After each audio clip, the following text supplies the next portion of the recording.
Professor Neelika Malavige, thank you so much for coming to my Attara channel to celebrate what is called the International Day for Women and Girls in Science. I had anyway from the beginning wanted you to come and speak to us in this channel, and I thought this was a lovely way of also having you and celebrating that day, because as far as I can see, you're one of the biggest inspirations right now to all women, all working women, all girls who like to do science, all women, and especially to our campus, because you're one of the leading scientists working at the forefront during the pandemic that we all went through. So I cannot think of a better person to represent what the idea is in having such an international day for women in science, right?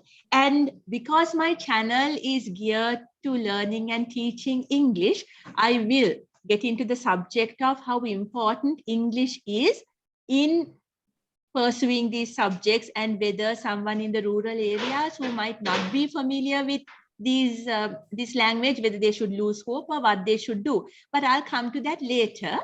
I'll start with asking you, you know, when they have a day like this, it's always a signal towards it being a out of the ordinary thing, right? Every time there's a Women's Day, I think why? Okay, so yeah. You know, being in Sri Lanka and seeing so many women in this field. Now I teach in the arts faculty, and there's a majority of women. And even I read the IPS report, the 2017 statistics, Institute of Policy Studies, they've written that in 2020, that even in the medical faculties and you know, the science faculties, the women outnumber the men. So Sri Lanka is actually quite advanced in that fact, especially during school and the undergraduate level. Things change a bit when it's postgraduate, and things change a bit when it's engineering and maybe technology subjects. So Professor, you're in the medical faculty of the University of Sri Jayawardenepura. How do you explain this kind of difference? Yeah, so that's a good question. And so in medical faculties and science faculties, we do see an equal proportion of females and males. And I believe in science faculties and in certain batches in Jayawardenepura, we see more females than males. This is different to the times when I was in medical school. For instance, in Colombo, we had like 56 women in our batch versus when there were 196. So a large proportion were males. And when you go back 50 years ago, I think even in medicine and science, it was majority of males and not females. So in medicine and science, it has changed a lot where there is equal representation. But engineering, technology, and mathematics, we do see very poor female representation. And I think that's because of several reasons. Firstly, I think engineering and mathematics is considered sort of a man's domain. Like if you are a civil engineer, mechanical engineer, it's something that always men are shown to do in television, in films, and so on, and never a female role. And that women actually can't. They are not good at that stuff. They are not good at mechanics, engineering, and mathematics because of their brain, and they're just not clever enough to do that sort of thing. Maybe one reason, I mean, that's how it's perceived. So you're saying the ideology that is out there always yes. represents women as not being quite capable of those things, maybe climbing up yes. a building or something like that. I see. Not just physically, but I think like if you look at science subjects, when it comes to mathematics and physics, there's a perception that girls are not as good as boys in mathematics and physics. So I think that is one reason, and also mechanics, that one reason that women representation in those subjects is very poor. This is also, I remember in the Sinhala one you said, even in the West, you know, there is a doctor-nurse romance.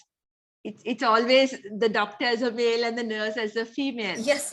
So I mean, that was a very, very long time ago, because I think like 70, 60 years ago, if you look at the very old romance novels, you had a lot of doctor-nurse romances, because being a doctor was a man's job. and females were the nurses. So it was always the females were the support, that sort of role, which has obviously changed right now.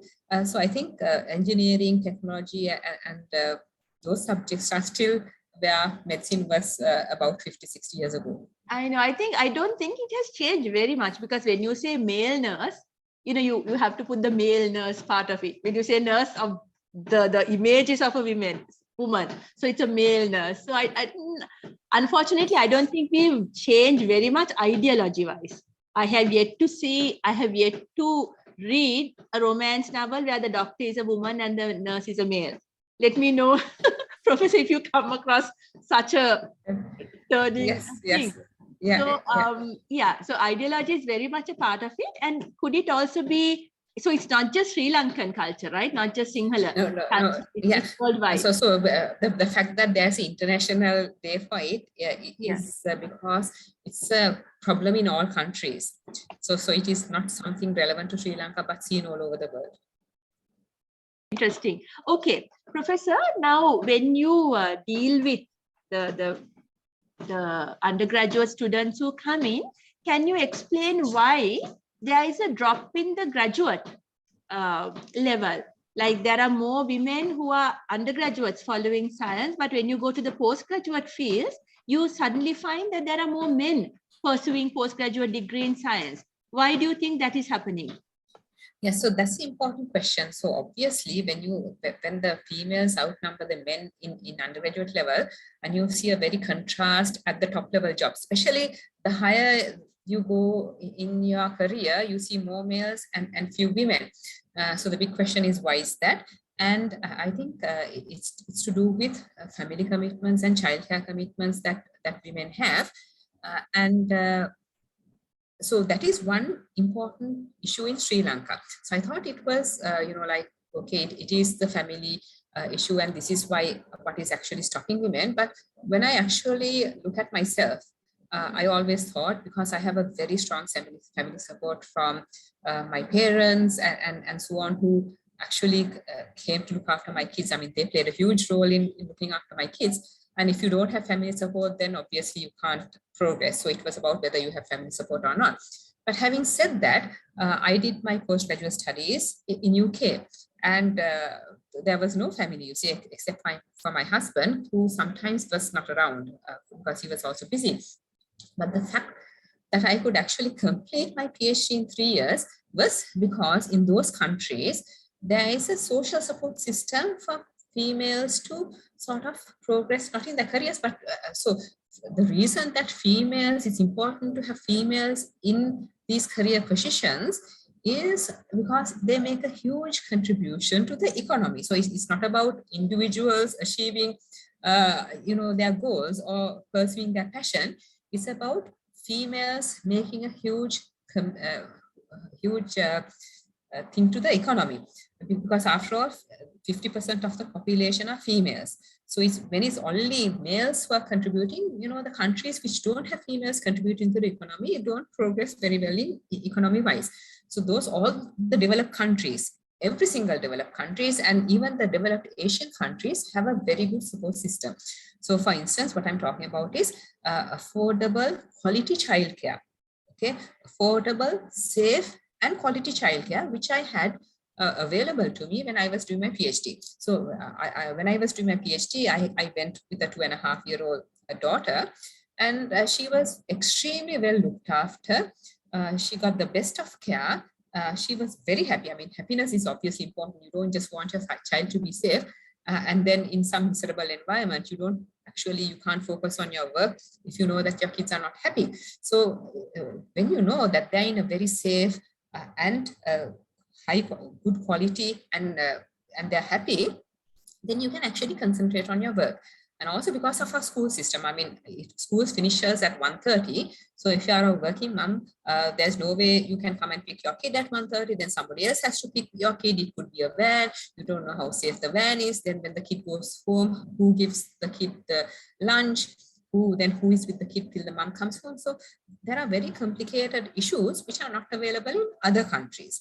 You see, there are after-school care systems, and also there are flexible working hours, and women are allowed to work part-time, which is all available in other countries. In Sri Lanka, those support systems are not available. So if you're lucky enough to have good family support, then of course you can sort of contribute and progress in your career. And if you don't, you can't. So this is really unfortunate that when women can contribute so much to the development of a country, we are not taking their services, and as a country, all of us suffer. So I think it's time to rethink what we can do if we are going to be going forward as a country. Very much so. Even that has been signaled in the IPS, saying there's so many brains, so much talent, so much that women can give. And it's a pity that, they come to the undergraduate system competitively, and then suddenly there's a drop, and that such a thing is such a pity. Professor, the need for these institutions, right? I hope someone hears that, because a sad thing is it's very often connected to money, to wealth.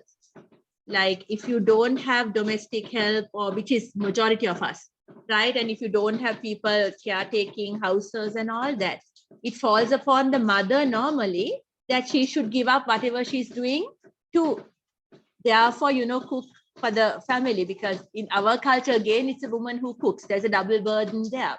So isn't all this very much, unless the government steps in or institutions step in and, have the support system already there, some women actually may not have the choice of following a career. Am I right in saying that? Absolutely. So when we talk about institutions, it's not just the government. I think institutions can, I think it is a good option, and economy-wise better for the institution to have good childcare facilities within the institution for women who want to have that option. And in other countries, it has changed how all these institutions and companies perform, and very much increase the efficiency and the productivity of all these institutions. I remember in your Sinhala interview, Professor Malavige, you also said they had personal setups in place. For example, if one woman who was not interested in career was taking care of her child, she could then take care of other people's children as a profession as well. And there were other things we could think of which we don't have here. Yes, so exactly. So in other countries there are child carers, and they are not nannies or you see, like the kusiyama we talk about in Sri Lanka. So let's say you have a woman with just one child, and if that person feels that they can look after another child very easily and give quality care, I mean, that such a person can step in and offer the services to women who need it. So both parties benefit. You see, so the person who has only staying at home looking after kids because of, I mean, maybe you don't want to work, so you can actually help somebody by looking after their kid and also earning something at the same time. And the person who goes to work can also go to work. And so you just can't become, because of course you have to have safety there. You have to be a registered childcare in the childcare service. I can see the problems that can also lead to, like, sexual abuse and all that. So a very supervised system will have to come in if we were to think of other things as well. But I'm glad you mentioned that there are systems possible if only we put the focus and the attention to that. Right. Apart from that, Professor, I think especially being a woman, another thing they will have to deal with, apart from all this, is the sense of guilt. They themselves might feel, thinking that committing yourself to a very serious profession is to be like a bad mother, right? And I think many women might have to overcome that as well. And the reason I'm pointing this out is, like, I have two girls myself, and sometimes I feel they see me working, not just for them, but they see me working for the country or for the profession as well. So if we think that way, you know, that is also to be a good mother, to show your children that you're of service, not just to them, but to the whole country. Is that also something we should be thinking of?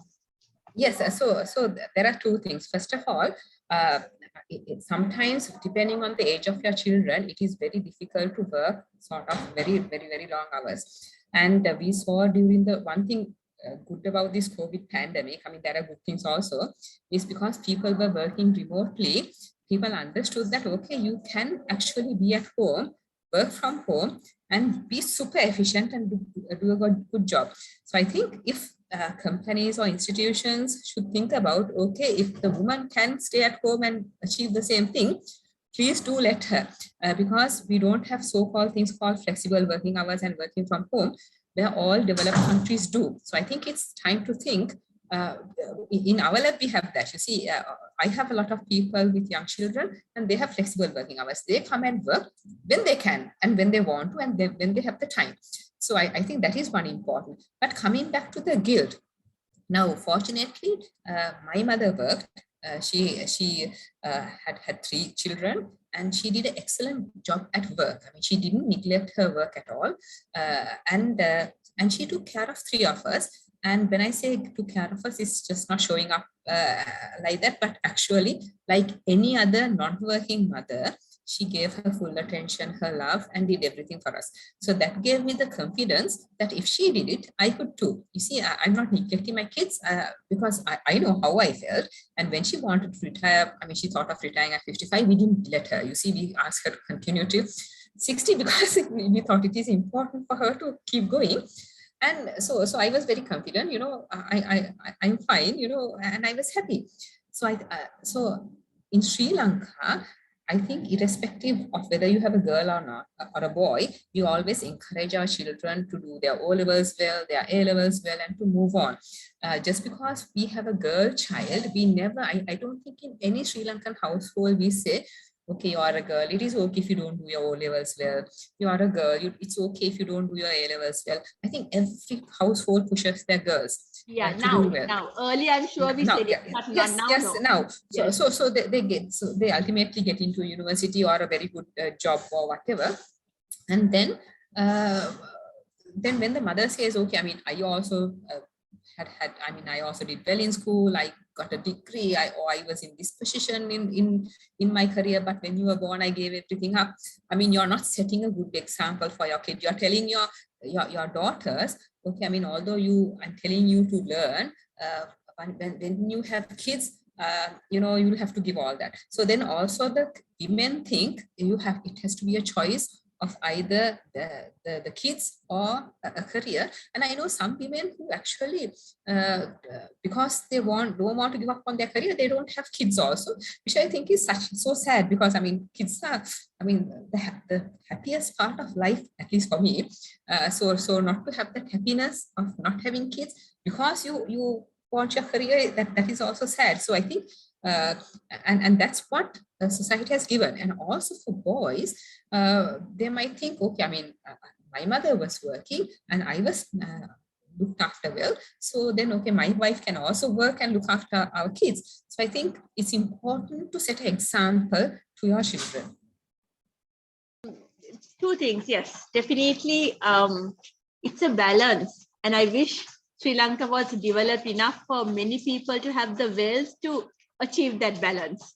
So, you know, and living through example, that's crucial, because one of the things, like I have heard so many women say, I gave up my career for my family. I have seen it, I have heard it, which, you know, may be true. But then, as you say, then what we are doing is set a precedent to even our daughters and the sons, because the son might expect the wife to do the same thing. I always feel when you're a mother, you're not just setting up a model for the daughters, you're setting up a model for the sons who will expect the wife to behave in similar fashion. That if it's somehow possible to do that balance, to do it. And maybe even if they want to, if they don't have the support system, like say of their extended family, like the mother or the mother-in-law, it can easily, so very easily go wrong. So I hope this kind of conversation, if people are hearing it, that sometimes being the best mother might be to show the children that you're a mother who also works for some greater good or the service, because I wish it wasn't either or, that balance. So the second thing is, yes, if the choice of not having children was dependent on the career, it's a pity, because I can think of many other reasons for not having kids. So that's fine. But if the choice had been the career, if we had found a better way to balance things may be like, things might move more positively. So I thank you, Professor, for saying that it's not just for the daughters. I always feel when you're a mom, no matter who the child is, you either set up a model for your daughter to follow or for the son to expect the wife to be. So to be very careful either way, right? So thank you very much for, showing that there's hardly a difference. We are the examples for what we expect the children to be. Right. Now let me leave the gender issue and come to some general questions in which this affects both male and female people. Professor, how many schools in our country actually has facilities at the A-level, level for people to follow these subjects? Because according to the IPS report, it's just about 10% of government schools. Yes, I believe that's the case. Only very limited number of schools do have teachers who are qualified to teach these STEM subjects. But even in the so-called very good schools, like in Colombo, like the high-level schools, although they have teachers geared to teach science, unfortunately, because of our education system, the laboratory facilities are hardly used because A-level is such a rat race that is about rote learning and just reproducing it at the exam. It's not actually understanding the subject and answering questions. So, which is sad, but even to do that, even to teach in science, we have very limited number of schools in Sri Lanka. And because of that, sometimes when there are students who would want to do STEM subjects because they don't have an option, they would do default subjects, which would be something, but they don't want to do. And we know that any human being, when they do something they are not most interested in doing, they are not going to do their best. So if you want to do your best, you have to follow your passion. So I think this is one important thing, that you have to pursue what you like to do. Apart from the teachers, surely the lab facilities also might be a very rarely found resource in rural areas, right? The labs that are needed for science. Yes, lab facilities are very not that great. I mean, there are hardly any labs at all in rural areas, but even schools which do have labs, I am sorry to say, do not use them because the way our education system is memorizing and not actually understanding. So you don't do experiments to teach, you just, it's very exam oriented. Right, so it's actually two different problems. One is about education itself, that we have lost the curiosity that a scientist should have to discover. And we just do it by rote learning and memory, reproducing rote, whatever you memorize. So that's a problem for in our education system itself. But even that is not available for people in rural areas. So Professor, what actually happens, like say at O-levels, if you get good enough marks to follow science, and you don't have your school doing it, which is like probably 90% of the schools here, but what options are there for that student? Actually none, I would say. Okay. Because either you have to enter school through the 5 scholarships, or after you do your grade 10, like O-level exams, if you secure like 9 A's or something, you can get into a school. So that option is there. That option is there, that you can move on. But although the option is there, the school can be very far away, and it might take hours every day to travel to school and back. So practically, it might be very impossible, although the option is there. Right. So yes. Oh dear, that is not a. Because though technically they can go, there may not be transport, they might, yeah. Okay, I see the problem there. Let's get into the issue of language, right? Apart from all this, given that these possibilities are there, would language be an issue of whether you choose to do science or not? I mean, you might have a real love for the subject, right? But all students will know that the subjects at undergraduate level are necessarily in the English language. Would that turn people off or make them drop that dream? Or is it something that they should not be worried about, Professor? What is your opinion? Yes, so English is not only needed. I think the lack of knowledge in English not only stops people from pursuing STEM subjects, I think they stop people from also pursuing certain types of jobs that they can be doing. And if you look at a lot of jobs available, they ask for fluency in English. So that can turn away a lot of people, so including STEM subjects. And we know that in university level, all the books that are written are in English. If you want to read other resources like online, everything is in English. So if you don't know English, that is actually a huge disadvantage, I would say. This is quite a sad situation that children coming from rural areas, because of the lack of fluency in English and the lack of understanding in English, they lose a lot of opportunities, although they might be extremely clever. So we are actually, the country is losing a huge resource. What are the suggestions you have? For example, if there's a young person listening to us in a very rural area, or well, if they don't understand this, maybe an adult teacher might. How can they expose themselves to the language so that this doesn't become a too distant dream? What would you suggest, Professor? Yes, so I think it's getting worse. So for instance, when we were young, although we only had 2 television channels, the Rupavahini and ITN, we had good quality Sinhalese programs and good quality English programs. And none of the English programs were dubbed. So you had cartoons like Woodpecker and so on. Then for a little bit older children and even younger children, you had things like Knight Rider, Robin Hood. All these programs, nothing was dubbed. And even in the rural areas, this Night Rider program, I mean, the boys were running along the roads saying those words in that, like drama. So children did understand, and you would make an effort to understand because for instance, now we have so many Hindi movies around and teledramas around, and people seem to be learning Hindi. Okay, somebody can say that Hindi is a Sanskrit language, so it's easier to learn that. But so many Sri Lankans go to South Korea again, and Korean is difficult to learn for us, not even hearing it from childhood. So I think if you try, you can definitely learn English, and it doesn't have to be hard. So it could be in a very fun way, like from cartoons. So you have to be exposed, and your brain being used to those words from childhood. You can learn from cartoons, from all these films, from drama series, children's TV programs. So I think it's dubbing these things for children to understand, because children can anyway understand at that level of age. With young children, their brain is so adaptable, flexible.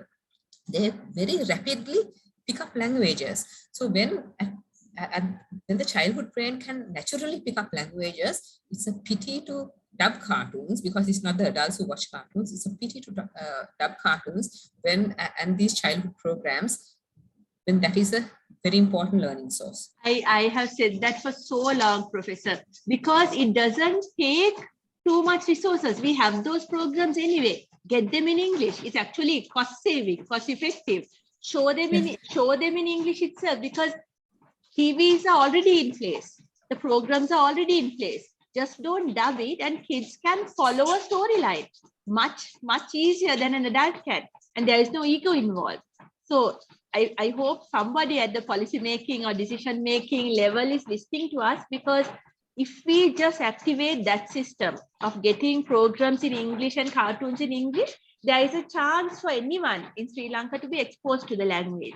And another thing is the quality of the programs that come in. Of course, that has, when I was doing my master's, my children were very small, but one of them learned reading just through watching the TV, because they have the PBS, the public broadcasting system, Sesame Street, and also I remember there was another program which came very, very regularly, which taught science. I can't remember the name, but it was very, it was in English, and it was dealing with science in such a fun way. You know that we have the medium all over the country. Like you take something like ITN, so much can go through that to make people more interested in science and also not too scared of the language. So if somebody at the policy making is listening to us, I wish I remembered the name. It was about art, you know, how paints mixed, and 3 people were doing it so much, and I know it still exists there because I went for my postgraduate to the West. So I hope the PBS, those programs will also come in. So Professor, how do people who come to the science faculty know their English quite well, or do you have people who don't know English coming in? I think there are a lot of, to the medical faculties, there are a lot of students who come without any knowledge in English, who are, and of course, in medical faculties, all the exams are conducted in English, all the lectures are conducted in English, and we have vivas and so on, everything in English. So although in the first year and at the orientation, there are programs to help for them to improve their medical English, I think the students who lack the knowledge of English are definitely at a disadvantage. There's no denying that. So and that is a sad situation. And so the stress factor must be very high, because I remember. Of course, I mean, yes. Because if we were assessed in a language we are not very comfortable with, and apart from actually knowing the subject matter, when you also have to concentrate on the language, that's a huge stress for the student. So I hope. So it is difficult to sort of learn English at a university level because it's adults who come, and so you have to teach it at a younger level. And I think we should actually make differences now so that at least the future generation can benefit. Yes, I think so. I think change, if you want it to come, make it at least 10 to 20 years earlier. Because if we start with the primary, 20 years hence, the change would come. But we don't have the patience sometimes to see it. There's no quick fix. But I'm telling any parent, like both of us are saying the same thing, any parent who is listening, any teacher, expose the children to English right now. Because then, at least the fear will go. And the reason I know about English is when I was the head of the English unit at Jayawardenepura, I used to meet some of these students. And I even medical, though we don't teach them, and I knew what they were handling. Because apart from the subject matter, there is also egos to consider, right? They come with a very high, adoration from their schools to have been chosen into medical faculties. And then suddenly to see the language is very, very difficult. There are so many other psychological factors which affect their state. So not to discourage anyone, but please, even without English, you can come to any of these faculties. You just need to work harder. But if you want to do yourself a favor, start now. Even when if you have that dream, expose yourself to the language, read books, read novels. Strangely, I know, though you are a leading scientist, you also read literature, Professor, right? I mean, I read a lot of books. Yes. Yes, I mean, I've read a lot of your books. I mean, I've read all your books. Yes, I know that's how it struck me that, you can be in science, but you can still, like the children who are listening, read any literature that you like. Because doing science, sometimes now you might be focused only on the subject, and that won't help your language either. So read whatever, read romances, and so that you expose yourself to the language. And I don't know, Professor, I think you're one of the very few who actually combine science and literature and enjoy that both as well. I know quite a few, but I don't think you're the majority. No, it's like this. I think this division of science and arts is wrong. Okay, this is my personal view. I think you can't divide science, art, history. It's wrong because everything is about discovering new things, even art. Okay, because it's discovering and creating something new.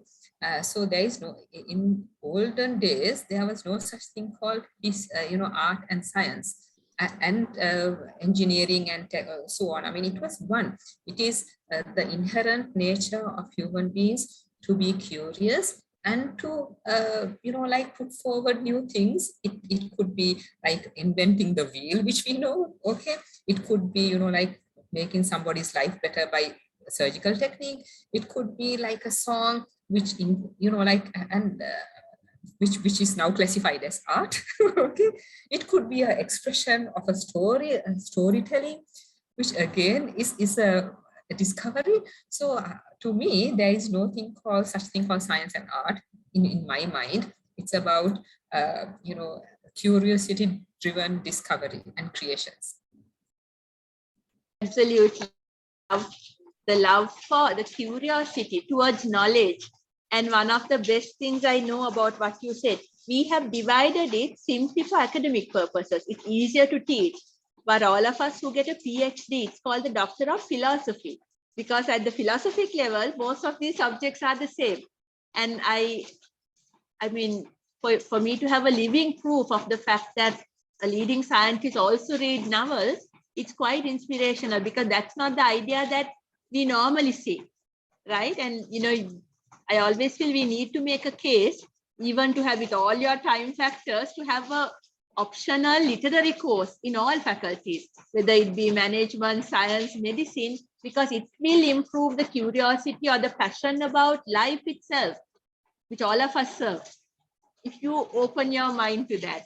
So Professor Neelika Malavige, I'm so glad, Professor, that you came simply to inspire many young women or men, no matter where you are. The faculties are open, you find a way, try to improve your chances by improving the language. Even within the campus, there are chances for that. So don't let not knowing English stop you. If you can improve it to make it easier for you. And also what you said about women, that it is possible with a little bit of help, either from the extended family or by the institution or the corporate sector. Because I think in the Sinhala one you mentioned, the corporate sector is also pretty bad in getting women up there into in science at policy making decisions. Is that correct, Professor? It's worse. Yeah. Yes, it's much worse. Yes. Yeah. It's quite amazing. Yeah. So that we are how we consider the role of women, and maybe we should be a bit more open. And I think the fact that women one day we get pregnant and have kids will put a lot of nervousness into the corporate world, and whether we could change it. So hopefully things might change. It needs to change within us, how we look at ourselves as women and mothers. But Sri Lanka is actually quite more developed within the gender division in these fields. So that is something we can be really proud of with our free education and all that. But we have still ways to go. And having people like you and seeing you lead some of the work that's happening now is quite an inspiration to all of us. So Professor, thank you very much for your time. Thank you for coming. And I want this as a celebration of what yesterday was as well. So, and giving people hope about what to do about language and not to let it stop you pursuing any of these STEM fields. Before I end, can you just tell us exactly what you do and what your position is? I always reverse this. I should have started with that. Yes. So I'm a professor at the Department of Immunology and Molecular Medicine at the Faculty of Medical Sciences. So I did my basic medical degree in Colombo Medical Faculty. After that, I received a Commonwealth scholarship to pursue my PhD in Oxford, and at the same time I did my other stuff like MRCP and stuff like that was before going. And while at Oxford, I also got opportunity to work at the Oxford NHS Trust in the allergy clinic to get trained in allergies during the time I was doing my PhD. What is NHS, Professor? National Health Services, Oxford, okay. Yeah. So so my PhD and all the research thereafter has mainly concerned on viral immunology. So that's my passion, studying viruses and how the immune system responds to viruses. And I think during the pandemic, you could have facility to work with Oxford labs as well, University of Oxford. And if I'm correct, that link happened much prior to the pandemic hitting us, right? Yeah, so I went for my PhD in 2004 and sort of had my viva early 2008. And so since then, I have been an academic visitor at the University of Oxford. So because of that, I had to access to all the computer, IT, library facilities of Oxford for my research since coming back to Sri Lanka. And Oxford University directly, Professor Graham Monk directly provided, all the technical support and even material and financial support, because we know that was the height of the war and thereafter. So for me to take things going in Sri Lanka. So since 2008, I have been academic visitor in Oxford, and even during COVID, because of the ongoing collaborations, we continue to collaborate with the University of Oxford on COVID, and because of that, we got funding from the British High Commission as well because of these collaborations. And not only with Oxford, so we expanded our collaborations with Oxford, Duke and US Singapore, and because those are also collaborations in place for dengue work, which was then rapidly used for the COVID work as well. You were actually quite near in finding a solution to the dengue problem before the, yes, and again, yes. that is how our first meeting happened. You got the research award for the best researcher, and I interviewed you for the newsletter of my campus. Yes. And I remember you were even then working with Oxford, right? Yes, and that's right, yes. Just to reinforce, you could not have got that chance if your English hadn't been up to mark, right? Absolutely, absolutely, yes. So everyone who is listening, it's a journey, it's achievable. Expose yourself to the language, learn it, because so many doors can open if you have the intellect and the desire to work hard, right? And to, make whatever commitment, dedicated work that is necessary. So thank you for being that example, Professor. Thank you for being the inspiration you are. And thank you for your time today to come and talk in this channel. Okay, goodbye then.